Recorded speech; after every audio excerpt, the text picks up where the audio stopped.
I'm always delayed. I never do it right, but it doesn't matter. Hello, hello, hello, hello, everybody. Welcome to the Mike Lead Aspirers session here on May 9th.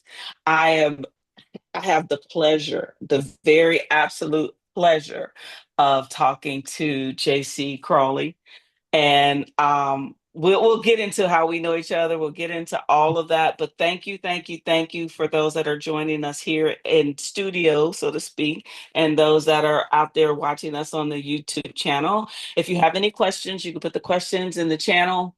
I'm monitoring it, I think. And you could put the questions in the chat. But please like and subscribe. You guys know I've been trying to monetize this channel forever, and you guys don't be doing what you're supposed to do. So I need y'all to make sure y'all are liking and subscribing and getting updates and viewing the content. I think this is going to be a wonderful, wonderful, wonderful conversation. Near and dear to my heart. I don't think I've seen JC for maybe a couple years since the first mic conference, right? I Mhm. haven't seen you for a couple years. Yeah, yeah. But I will let JC introduce herself before we get into asking questions. Hello, everyone. I am Jacqueline Crawley, lovingly known as JC, and I am so excited to be here to speak with you today.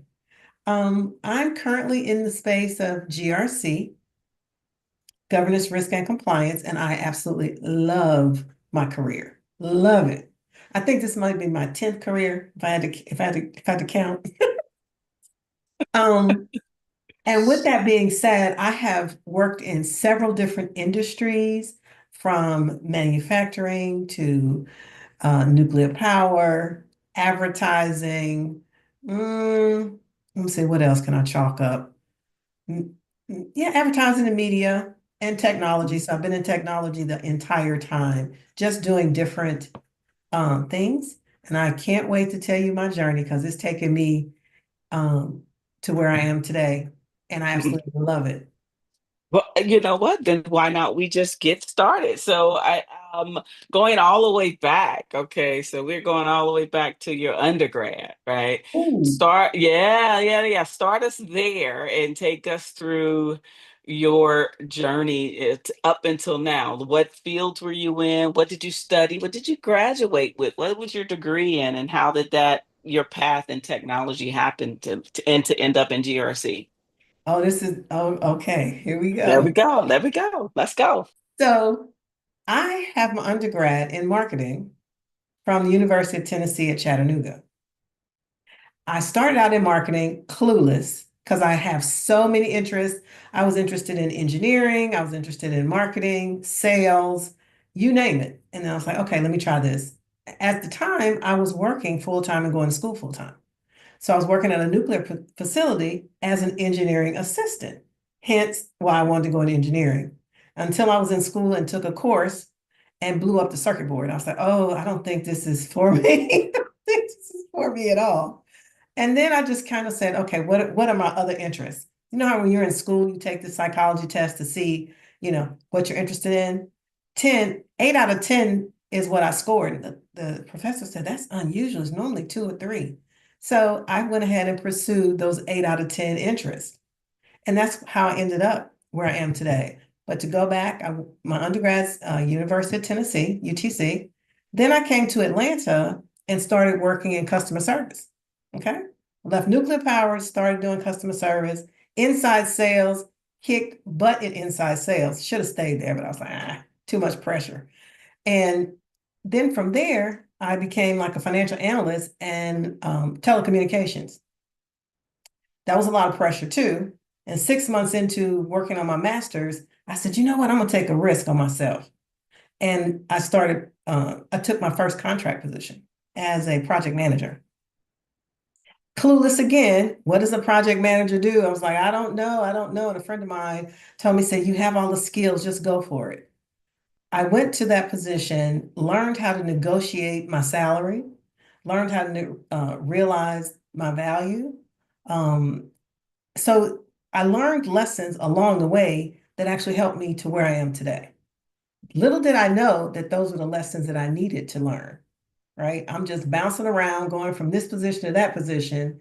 And as a project manager, because I'm very nerdy, I'm organized, and I like to hold people accountable, I didn't realize those were valuable skills, very valuable. You know, like when I was growing up, I was a tattletale. So it comes full circle in compliance because I tell, you know, if you're not compliant with this particular uh, control, then I'm going to have to tell on you, right? We're going to have to get this fixed. So it naturally, I ended up where I should be.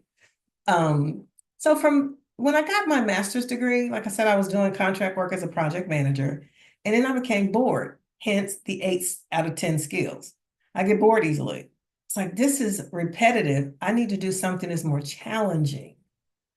And from there, I stayed in project management quite uh, a long time, like about 8 to 10 years, because I kept getting more complicated projects, and then I started running programs.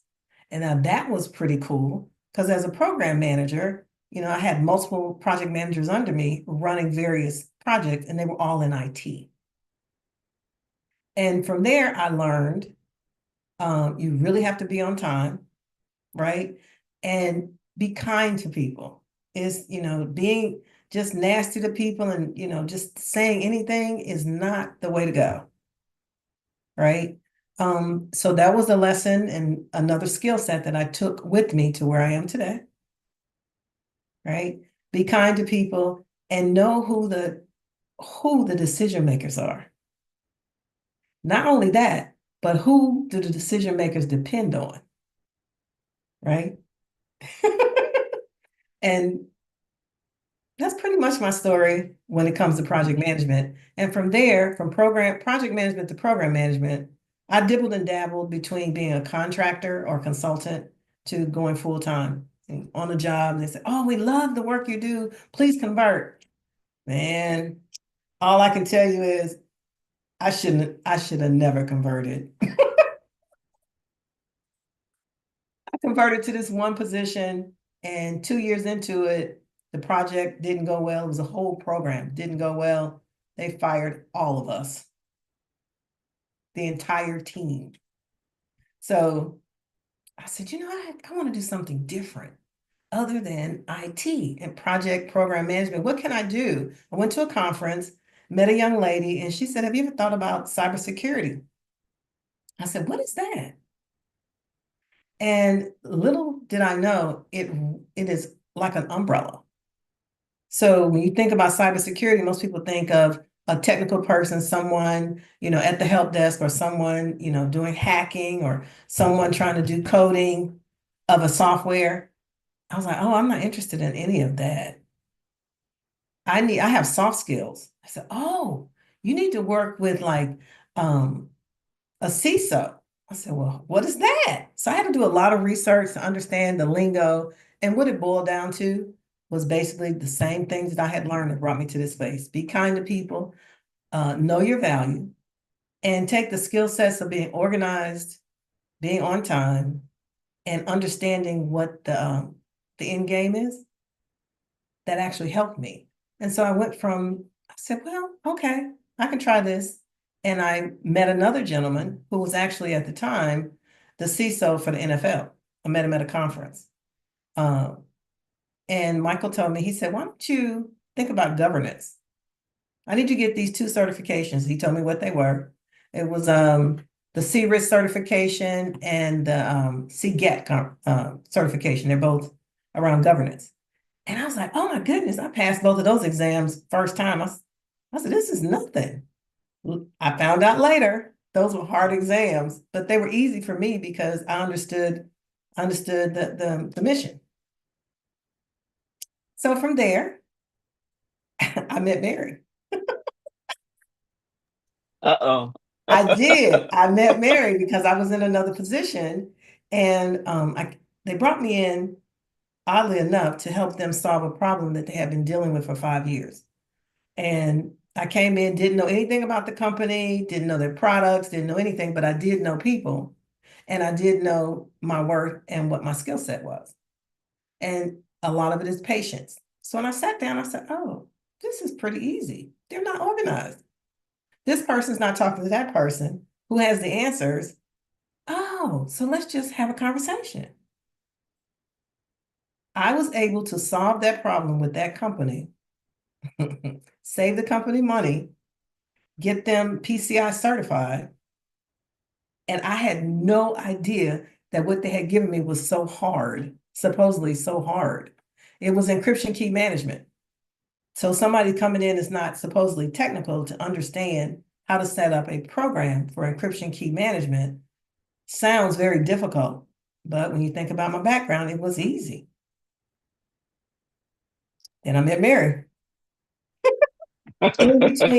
In between me deciding what else do I want to do, I'm bored again. And then I found my sweet spot in governance. I really understood what it means to put together a program for a company and be able to put in policies and standards and help people understand how the controls are necessary. And that's where I am today. Well, that is a wonderful story. And, because we've been doing these fireside chats for a year and almost 2 years now. I know 2 years. We've been doing it for 2 years now. And I honestly don't recall having a GRC person. Well, no, did Omi come? Yes, Omi was here. Omi, who is actually volunteer with Mike. She did come and she's in Okay. GRC as well. Um, so that's not fair. I'm sorry, Omi. Shout out to you.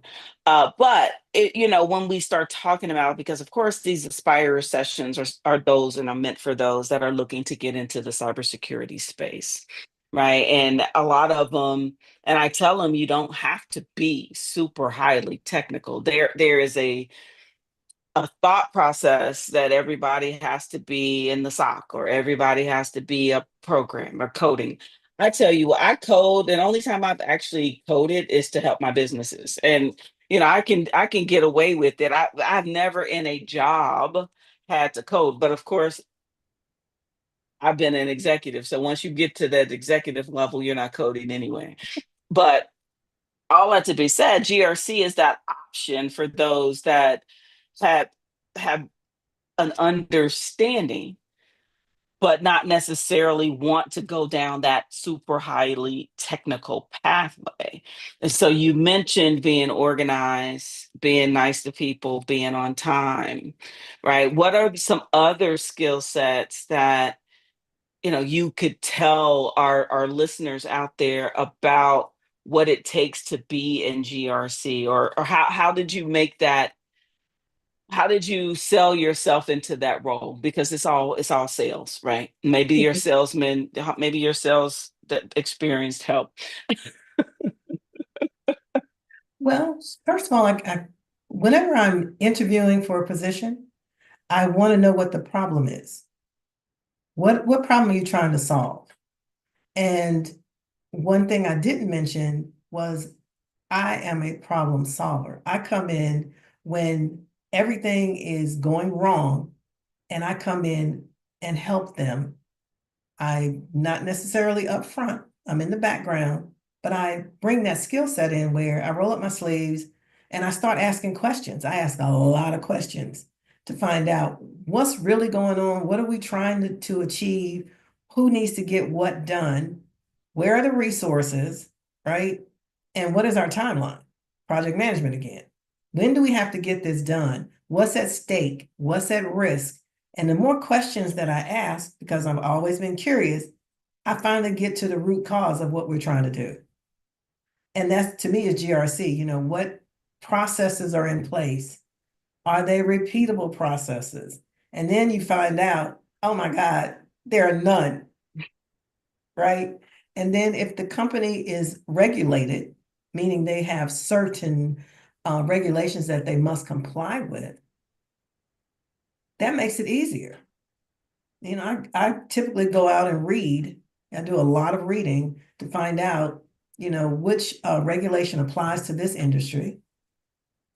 When is certification required? Is an internal audit required? Is an external audit required? Who are the auditors? Again, a lot of questions.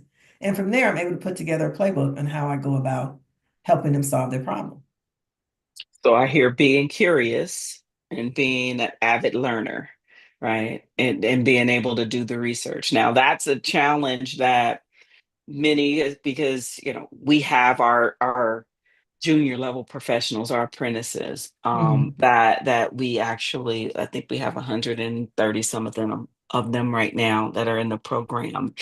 And so one of the things that I tell them, right, one of they want to believe, and I don't know if it's generational. Well, yeah, I do know it's generational, that all they have to do is one thing, and that one thing is going to lead them to the six-figure job. And then it becomes once I get there, they're gonna pay me six figures to to do this one thing.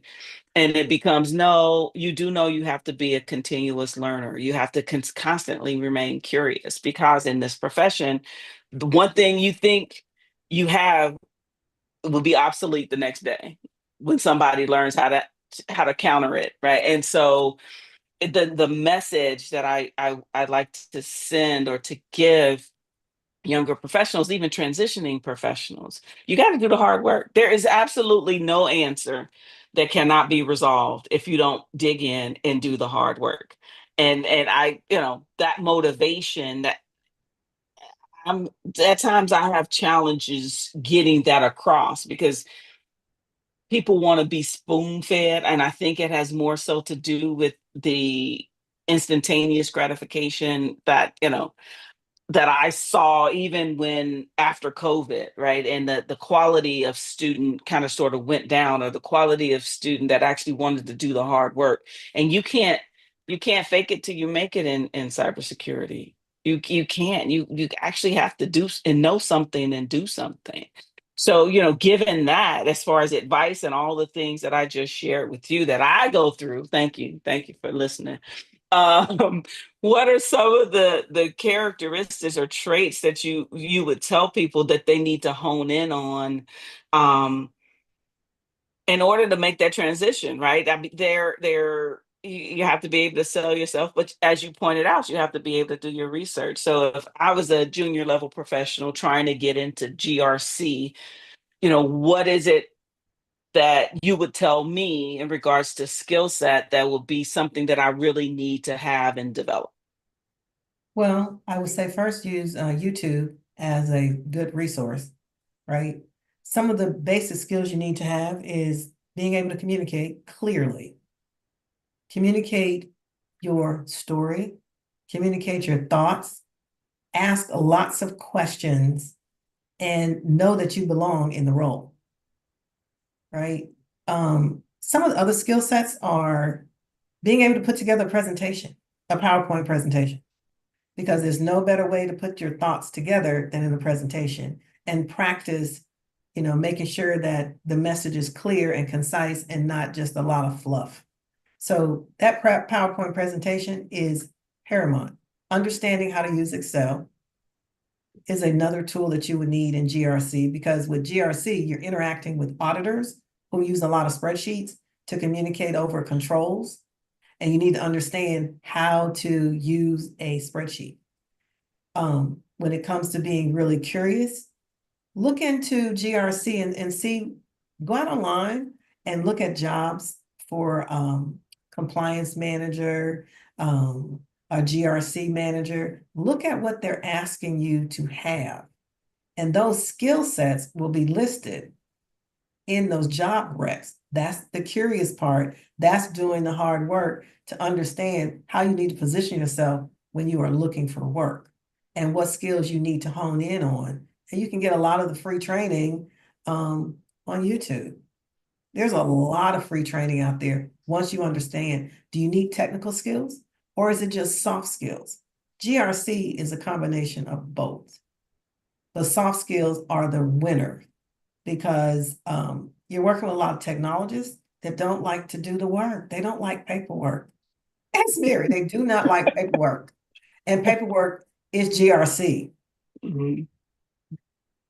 Well, they're just communicating, right? And it's like, you know, Technologists tend to not see the bigger picture as it relates to controls, as it relates to the holistic program that could be information security. And we talk about the NIST cybersecurity framework in our apprenticeship program, and I try to explain to them that these controls that are listed, as you mentioned earlier, we're trying to get to the point where it's a baseline, it's repeatable, because we want to see when it doesn't work the way it's supposed to, because that could be the security related issue that we've been looking for.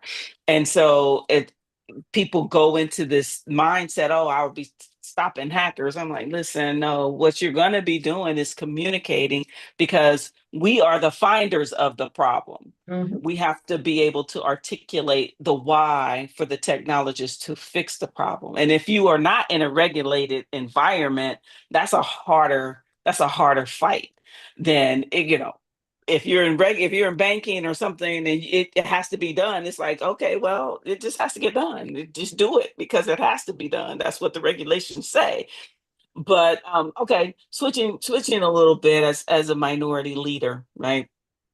And I know you mentioned that, the one opportunity that you had, that you went, converted into being a full-time employee, right? What what challenges did you face in that role as a minority leader in this particular space that you could share, that you learned how to navigate when it comes down to, even in GRC, we are minorities in trying to get things done, right? And so what skill sets did you learn to navigate as a leader to get you beyond maybe some of the challenges that you may have faced? Leaning on my network, because during the day, sometimes I get frustrated when I know that there's a microaggression, someone is being passive aggressive, that irritates me. And my expressions are on my face. So a lot of times I reach out to my network, I'll pull up my phone, I'll text someone and say, I need to talk. I need to step away for a minute, blow off some steam, so that I can come back very calm and relaxed to address whatever just occurred. I've learned to pay attention to detail. I've learned not to get out of my own way and not take it personal. Somebody could be having a bad day, or they just could be a jerk, right? Um, and it's not my job to solve their personal issue, right? Always bring it back to the problem at hand. So if someone's just being extremely rude, then I will disengage, right? And let's have this conversation another time. I don't care what your title is, right? We're all human, and you're not going to disrespect me. I mean, I've grown a lot, because there are some stories I'm not going to share on this Because podcast. we're live streaming. No, we Right. don't need to. How I was able to overcome, some of those challenges. But basically, knowing who you are, knowing that you have boundaries, and being able to stay within your boundaries. And if someone crosses them, you need to check them. You don't have to do it like in an open forum where there are other people watching, but you need to address it quickly, one-on-one with that person, to let them know that that's not okay. Okay, so you and I are both of age, right? And so for a younger professional that doesn't have that level of security, right? They feel like they have to take it. We get to a certain age, it's like, listen, but what we not gonna do is talk to me any old kind of way. That's not what we're gonna do. But as a younger professional, as someone that's insecure coming in because this is new to them, how would you advise them to go about navigating that piece of being new, being insecure? Now, insecurity doesn't mean you can't learn. It just means that your curve may be on the beginning end, and this person that you're talking to may be on, a different level, may have 6 7 8 years of experience where you have one. And we've all been in situations where Oh, you're the minority hire, right? Don't get me started. I'm gonna be good. I'm gonna be good. And so that challenge is real, especially now during the time that we're living in right now. What are some of the things that you would give a younger professional how to check someone in a way and address it in a way that wouldn't put them, or they don't feel like it's going to put their job in jeopardy? Oh, that's a good question. That's a hard question too. That's a very hard question. Um, so I interact with a couple of younger people today, mentor them. And one of my pieces of advice is maintain your composure, knowing that you're not being, I'd have to have like a specific situation. If someone is mistreating you verbally, there are steps to take. Just don't cry. That's the main thing. Whatever you do, do not cry in front of anyone in leadership. Because if you do, that's not good for you. You've already lost, right? If you need to cry, because you probably do, go somewhere where they don't see you. Have a network of people that you can rely on. And if you don't have anyone, start networking so that you can find a confidant that you can rely on and that will be there for you. And if you don't have that, like I said, step away, take a deep breath. Do not send a flaming email. Please do not do that. If you're mad and here's a good example. Someone wrote an email and they did not tell the truth in the email. And they indicated your name in the email. And you know what they said is not accurate. Do not reply all. Do not reply back to that person when you first read it. Walk away. You have 24 hours to respond. Just know that. And then come back, read it again, and formulate your response, but do not send it. Take their name out of the two so that you don't send it. Keep it in Or draft. open a Word document. That's Mary's advice. Just write Oh, it that's in a good Word. one. Don't put it in email. Just write it in Word because you can't mistakenly send it. And just write out your thoughts and then rewrite them, right? Until you calm down. And then ask yourself, what was the problem? What were they trying to convey? And if there was something that was not true, if you can pick up the phone and call them, have a conversation with that person before you respond. Because when you send that email, it's out there forever. And it can be manipulated and resent to other people. But a conversation is worth $1,000,000 because you can get clarity. Maybe they didn't mean the tone that the email came in. Maybe they wanted to pressure over something. When you have that conversation, then when you respond, you can say, oh, per our conversation, I understand you need da da da da da da da da. Voila, problem solved. You're out of your feelings, and anybody can read your response. Mhm. Yeah, and I would tell you this. Miss Mary has cried in the bathroom and in her office with the door closed because there's some things that hit you that it just has to come out, right?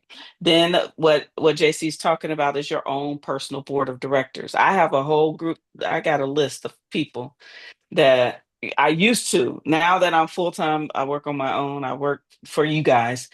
I don't have these issues, but when I was in corporate and I was having these issues, boom, fire off a text message just to get it off, just to get it out. I can't believe, boom, and Mhm. and get it out. But one of those things, and JC's right.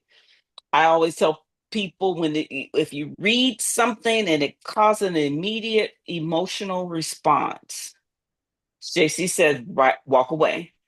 But then I would say, go ahead and say everything you really want to say in a Word document and get it out. Just get it out. because then once you get it out, now you're able to say, okay, now the emotion is gone. I need to look at this from a professional perspective, and what am I going to do, or what do I need to do to ensure that my brand remains the same. Because if you respond out of character, that some you may have built up a lot of equity in a relationship with the person that's being CC'd on this email, and then you respond in that way, then they're looking at you like, oh, well, I didn't even take this email this way, or and things like that. So JC is right. As a younger professional, you will get your feelings hurt. I was an executive. I got my feelings hurt. um I've always been one to get very, very irritated when someone questions my integrity, or they question my capability. And so that would always trigger me. But as a and so I would, again, I'm no different than any person of color that's in corporate spaces. You're always going to be questioned about things, but you have to be able to back it out and remain professional in your response. The one thing you can 100% completely control is your reaction to something, or something, or someone. So that's my 2 cents. So, all right, JC, as it relates to your own personal journey, what is the most useful tool in your arsenal when it comes to either maintaining or climbing the corporate ladder? Being able to collaborate, being able to work with different um, personalities, understanding that we're all human. I start with the basics and attention to detail. And I'm a problem solver. I always have been. I just didn't acknowledge it because I didn't think it was valuable. I did not realize the value in problem solving the way that I do, right? So as a person of color, I bring in a different thought process in how I solve problems, right? And they're very effective. Is I don't use a script, is intuitive, right? And so I was discounting using my intuition, not realizing that was my strength, right? That was my strength, attention to detail, because I'm always curious. Most people say nosy. Right. And being able to identify a problem and say, oh, well, did you, again, question, what about this? Did you realize that if you move this over here in this position, you'll get a better result? Or did you realize that you can save time if you use this process instead of the process that you're currently using? Let's test it out. Make it where it's not accusatory to someone who's been doing the job, but hey, let's test this out one-on-one, build that relationship. So one of the things I've learned is work with people, understand that we all have bad days, we all have good days, but we all want to be recognized for what we do in some form or fashion. Some people want, acknowledgement of their name. Listen and see how they speak, and you'll understand how you need to work with that person. Some people want to stay in the background. They don't ever want, to be recognized for anything. Okay, understand that's who you're working with, but they want something. What is it? And then ask yourself, put yourself in someone else's shoes and say to yourself, okay, if I were in their shoes and I had to make this decision, how would I make it? And start talking to them like that. Help them solve their problems. If you help them solve their problems, trust and believe your problem is solved too. Yeah, that's great advice. That's great advice. Collaboration, because as mentioned before, we identify problems and we have to collaborate to get our agenda, or get our metrics through others, right? And so it's not often in the profession that the finders are the fixers. And so in order to get it fixed, once you find it, without a regulation, right? You have to be able to have that collaboration and that skill set, right? So dropping nuggets and golden jewels here this evening, JC. So let me ask you this. So what's next? So what's next? So I just helped a firm get their ISO certification, both the privacy and the security. So the 27,001 and 27,701, right? And what's next for me is understanding the different frameworks, laying them side by side. This is a good one, guys. Laying them side by side and looking at the controls and how they are very similar across different frameworks. So when you're at a company and they're talking about NIST 853, look that up and understand what are the controls? What are they trying to do? Then look at COSO, right? How does that relate to the controls over here in COSO? Understanding the controls, that's going to be your foundation. So for me, what's next for me is to be able to articulate the controls. When I'm working with internal auditors or external auditors, when they come in and say, okay, what is your, how are you monitoring change management? Being able to know immediately which control is associated with change management, regardless of the framework. Define control. Ah, Mary. No, we're talking about various controls that a company is regulated under. Example, like I just mentioned, change management. So depending on if a company is trying to go for a SOC 2 type 2 certification, or if they're trying to do a SOC SOX Sarbanes-Oxley, when it comes to change management, there's certain steps that you have to follow, certain processes that you have to follow in order to say that you comply with a change management control. And a control is basically what your leadership puts in place for your company to maintain their compliance to that control. I hope I said that right. Well, okay, so there we go into teaching mode. There are three different types of controls. Oh, you mean like preventative, detective, oh, and corrective controls. Well, who you're talking to are people that are brand new, right? And Oh, we're saying control, control, control. I know what you're talking about, but there's administrative types of controls of what you do if something happens. So let's take it as simple as HR. If you're going to hire somebody, an administrative control would be to perform a background check. mhm. Okay. That's all we're talking about. When we say control, is what are you doing to address the risk associated with whatever it is you're doing, if you're hiring in the example that I just said. Right. And then if to take it further, if this person has access to financial information, are there additional background checks that you're going to perform to ensure that they are the right person for the job?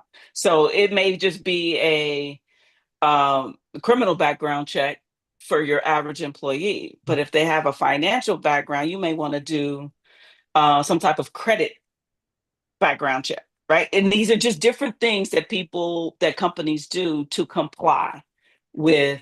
That's what we are saying when we're saying control. It even if we take it in the whether it be risk management, you take it in the um, technical control aspects of things. Like if you say, for instance, everything needs to be encrypted to, let's say, 256-bit or above encryption, right? That is a technical control to address the risk. Could be PII or PHI. You're going to encrypt all the data to reduce the risk that if someone took it, that they would get access to it. So that's what we mean when JC's talking about controls and GRC, they test those controls. Audit will come in and say, okay, we're going to look at all the stuff that you're supposed to be doing, and if you are doing it. And then GRC comes in, they try to come in before audit and like, this is what you're supposed to be doing. Don't get an audit ding for what you're supposed to be doing. So that's how I'm trying to explain. I'm just trying to get it simple to simple concepts so Okay. they can understand that there are certain things. Control can mean different things depending upon the area that you're in. GRC overlooks a whole lot of different controls, as it based upon what functional role that you're actually in within a corporation. That's fair. Did I explain it? But right. Yes, you did, because I went directly to the preventative. I started thinking preventative controls. What are those like in HR? As you said, for onboarding. Then you go through the different checks, and then for offboarding, which is termination. What do you need to do? What kind of controls are in place when someone is voluntarily terminated, meaning they do it on their own, or whether they didn't have a choice, right? There's certain controls are in place to make sure that number one, the person doesn't have access to certain information any longer. That's a technical control, right? And another control associated with someone being terminated is part of the administrative control is, communicating to the manager, communicating to IT. This person is leaving the company, make sure that their access, that they no longer can log into anything. So, and that, and Mhm. we need to collect their equipment. If Mhm. if you're working remotely or if you've been issued laptops or telephone, cell phones, then you have to have return that equipment back. Those are all controls too. And when an auditor comes in, say for instance, Ralph was terminated, they want to know, did you follow these controls to make sure that Ralph's termination went through each one of these processes? And I mean, and as you were talking, because we're in HR, the slick stuff though that we do in security, right? What if JC is the head of our research and development unit, and we see her looking at job boards? Security has tools that'll say ding ding ding ding ding ding ding. The head of R&D is looking at jobs. We need to monitor whatever it is that JC is doing, right? So that means the security tools can say, I will now trigger, right? Because it's behavioral based. I'm telling you, there's some slick stuff Yes, out it there. is. It's based on your behavior. Your behavior is leading us to believe that you may be leaving the company or looking to leave. Are you disgruntled, or are you having a problem? Are you taking information, right? Anytime any executive would give any type of notice, they immediately got monitored for with the activities. And not only monitor from the time they gave notice, we would go back 2 to 3 months and see have they taken anything prior to ensure that the company was protected. So those what do you do, which we are calling controls, those come into play when you're trying to build up different type, in this case internal threat programs or and things like that. So it all plays together, and we all are meant to be together. But as far as cross referencing the controls across different frameworks, I know NIST has a spreadsheet out there that it will cross reference their control with ISO. I think it's CMCC, as well as I have it. I have the Okay. spreadsheet, and it's out there on their website that you could actually, instead of, it gives you which NIST control maps to the other different frameworks, so you don't have to do the research yourself. You can put them side by side by going through the NIST framework. Oh, nice. Okay. I didn't know that. See, I'm always learning too. Um, and I know Mary said it earlier, you must continuously learn. It is a must in this industry, regardless if you're in GRC, or if you're in IT or information security. If you're in either one of those uh, verticals, it's imperative that you stay abreast of new things. Read periodicals, right? So reading is fundamental, but it also helps you when you're having conversations. When you're, building your relationships with people that you work with, just listen to their interest. Okay. That helps you build a relationship and helps you build your brand as well. Right. And then the more you read, the more you start to understand and see the similarities, but you're also be able to see the differences between GRC, information security, and information technology. They all overlap, but they're very distinct verticals. Yep. So tell us, JC, were you the first communicators Yes, I am. course? Yes. First Mike Lee communicators course graduate. Tell us a little bit about that course and how it assisted you in your career journey. It actually gave me the insight that there were other people going through what I was going through as a minority. I had no clue. I actually thought I was out here on the island by myself. But when I joined the course, it opened my eyes up to other people and their ways of handling the way we get treated. And knowing that there was other people experiencing what I was experiencing, I was like, wow, okay, well, let me just dive into this course and learn as much as I humanly can. That was a springboard for me. Because when I was taking the course, I was in my very first official role in compliance.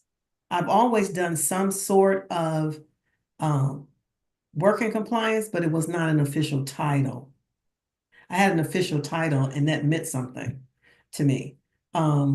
It actually opened my eyes to understanding my strengths, right? Being able to sit in front of people I had never met before, build a bond, and listen to how I'm perceived.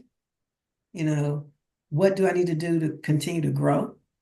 And felt like I was in a safe space. I knew I was in a safe space, right? Whereas no matter what I said, I was not going to be judged.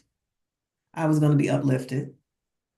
Um, I was going to be given the tools I needed to go out here and say, what do I want to do next? And I have done nothing but gone straight up after that course. And I continue to climb. And I didn't consider myself a climber. That was not even something I was aspiring to. It's just that the more curious I became, the more valuable I became. Because now my skill set is that I can go into privacy, which is my next. You asked me earlier and I kind of avoided it, but that's my natural progression is to go into privacy, really get into privacy, because that is a field that's growing. It's not enough expertise because it just keeps getting bigger and bigger. And the more that we are integrating, or how do you want to say it, collaborating with other countries or doing business with other countries, the more privacy is going to come into play, especially a lot of things are online. Then that opens up the door for a lot of risk, right? And a lot of, I would say it, criminal activity. And they need people like us to be in various positions to mitigate those risks, identify those risks. And I'm not saying I'm in the right order, but we need people to be able to understand, how am I detecting these risks and how is it impacting my company and me personally. So that's my next move, is in privacy. That's awesome. That's the field. I was doing my CPEs today. I was like, oh, because of course I have my CISSP and my CIPP, the luxury of actually being an attorney as well. And privacy is one of those things that if we would actually spend a lot more time collaborating together as opposed to seeking to identify ourselves separately, there's a lot of overlap, as you pointed out, between IT, GRC, information security, and privacy. And if a company ever got it right, and you know took them and you actually were working on them together, it's a natural progression that you will be compliant, or you can get compliant, or you can get some clarity on whether or not you actually want to deal with this particular control. I mean, those are the types of things that when I'm, when you get to geeking out about the risk posture of an organization, those are the types of things that those risks, as privacy risk goes up, that becomes a hot button issue, right? But then being able to articulate it, because of course in IT and cybersecurity, you have the IT side, and then in privacy, you have the lawyers, right? And so I'm both. So I'm in the sweet spot. I just laugh at both of them. But at the end of the day, being able to understand how to translate, for instance, because everything now is on some type of system. So it doesn't matter what privacy controls you put in place, you still have to have and articulate to the IT professionals, to the system owners, what that control may look like. And sometimes there's a miss, right? There's just that miss between the technologist and the lawyer, because everybody's speaking in acronyms and saying all this other stuff. And what is reasonable? That's what the lawyers will say, is it's reasonable. And IT's like, what does that mean? It's just a squishy thing, reasonableness. So being able to articulate all that. I'm sorry, I won't geek out on it. But yes, privacy is a way, and they have, when we start talking about IoT and devices and AI, you have AI ethicists, you have a lot of different things that come down to still protecting people and people's information. Mhm. And those, you can't get away from it when you boil it all down to its very basic core. We're still talking about information and protecting people's information. Mhm. Mhm. But look, if I'm anything, I'm a big supporter of anybody trying to get into this field, tangentially into the privacy field as well. So I wish you nothing but the best, and anything that I can do to help, I'm there for you. Oh, I know. Any I do not see any questions in the YouTube. I do not see any questions in the chat. We only have about 7 minutes left. Any last words of Yes, advice, yes, encouragement? Okay, okay, yes, all right, yes. all right. So if you're, new and you're trying to understand, where you fit in, what you're interested in, volunteer with organizations. That's one of the things that I did. I volunteered with Osaka, volunteered, and then because I was curious and I liked what I did, I ended up being on the board after a couple of years. Learned a lot, met a lot of people in different industries, um, and gained some momentum in my knowledge. So volunteering is just, taking your time, but you'll get to understand, oh, do I want to work in the Security Operations Center, the SOC? Do I want to do help desk? Uh, where do I want to start out?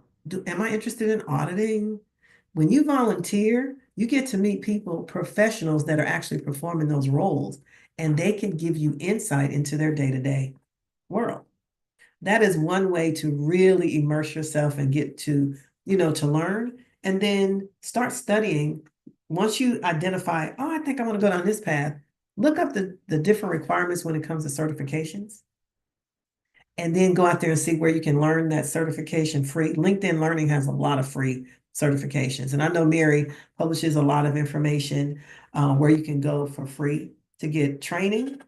That is my advice to you. Volunteer, volunteer, volunteer, because it's going to be for you. Get out the house. No, you don't need to work remotely. You need to go meet people. You need to build your brand and career, especially if you're new. Mhm. You don't need a remote role. You need to be able to network and build your brand because, eventually once you get your foot in the door, you have that first role. That first role is not going to be your last role. So take care of your network.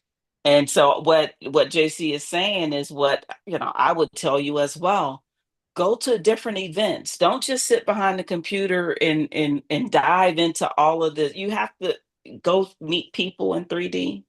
I mean, we just had our conference or whatever, and we only have our conferences once a year, but there are local organizations out there that you just go to a networking event. You're not going to get good at it by staying at home looking at the computer. No. And if you're afraid, that's the best way. Because believe it or not, guys, I used to be shy. Ah, When I tell when people was that this? Okay. they don't believe me, but I was so shy. But because I was in the role of a project manager and I'm facilitating, I couldn't be shy because I was focused on doing a job, right?